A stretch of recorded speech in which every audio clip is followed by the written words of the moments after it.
So ito po, kasalukuyan na pong ini-spray ni Sir Antonio yung kanyang palay.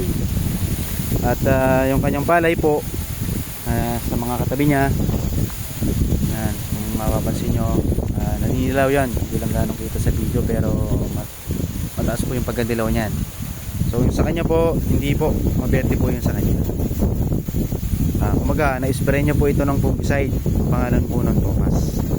Isa po siyang Propinib. Na-spray niya po ito around 35 days.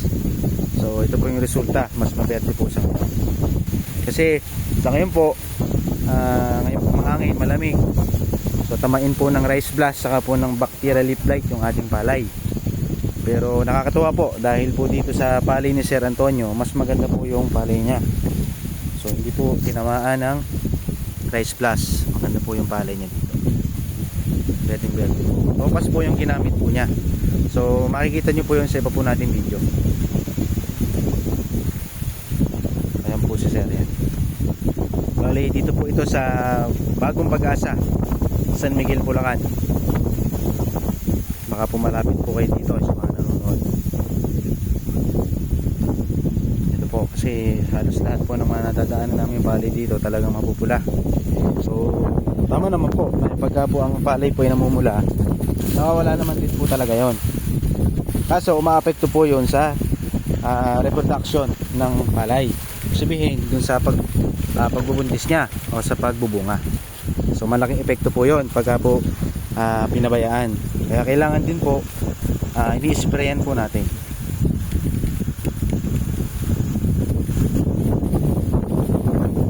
Mga pala karagdagan, itong palay po na ito ay sinambugan po ng Wokosim. Itong pesto po na ito, sinambugan po ito ng Wokosim at saka po ng Piprol granules, yung granulated namin na pang insekto. Sinasabog po yon, minimix po siya sa pataba para po mas maganda po yung absorption po mismo ng palay doon sa Piprol. Ngayon po ang mangyayari po doon, si Piprol systemic po siya, para po hindi na po makapasok mga pangitlog yung mga hanip. At yun din po, tulong po ito sa mga uod, sa mga stem borer. Yung po na itutulong po ng Piprol. So yan, sa nakikita natin wala naman pong tayong nakikitang mga dead heart o yung namamatay sa puno. So wala naman po. So dahil po yun sa epekto po ng Piprol. Saka maganda rin po yung pagbulas niya dahil nga po nasabugan po ng Wokosim.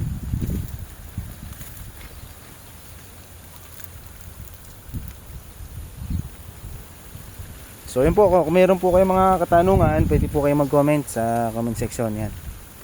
At kung okay lang po sana, pa-subscribe na rin sa ating YouTube channel, munting YouTube channel. At saka meron din po tayong Facebook. Lagyan na lang po natin dyan sa comment section yung Facebook natin. So maraming salamat po. Sana masuportahan nyo po yung mga munting vlog natin para makatulong din tayo sa ating mga kamagsasaka dito sa Pilipinas. So yan po. Maraming salamat po at mabuhay po kayong lahat.